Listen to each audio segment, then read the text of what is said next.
Corel Painter, un outil exceptionnel. Corel Painter est une référence pour les passionnés de peinture numérique et de création artistique. Il y a vraiment un grand choix de paramétrage des brosses, de papier. Bien plus que dans un Photoshop, mais les deux logiciels n'ont pas le même but et si vous voulez aller loin dans la peinture numérique, Photoshop ne pourra jamais arriver à la cheville de Corel Painter.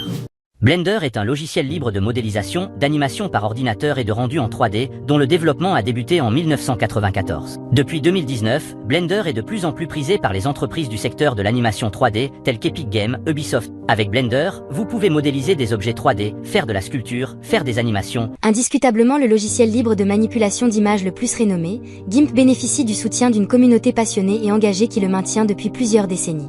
Rien n'empêche les débutants de donner une chance à GIMP, bien qu'il puisse être rebuté par la sobriété de son interface. On admire la diversité des fonctionnalités offertes, qui rivalisent aisément avec Photoshop ou CorelDRAW, ainsi que la possibilité d'ajouter des plugins pour étendre ses capacités. L'abondance de ressources en ligne, y compris sur les forums dédiés, constitue un avantage appréciable pour les utilisateurs, mais depuis quelques années, GIMP se fait bien distancer par Photoshop, surtout avec l'arrivée de l'intelligence artificielle. Audacity est un logiciel d'enregistrement, de mixage et d'édition audio, disponible gratuitement. Audacity propose toutes les fonctionnalités essentielles pour débuter dans la création de musique ou de podcast. Disponible sur Windows, macOS et les distributions Linux, Audacity est aujourd'hui une référence incontournable dans le domaine des logiciels audio.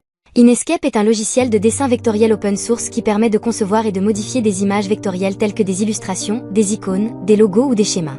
Conçu pour être à la fois simple d'utilisation et offrant une grande puissance et flexibilité.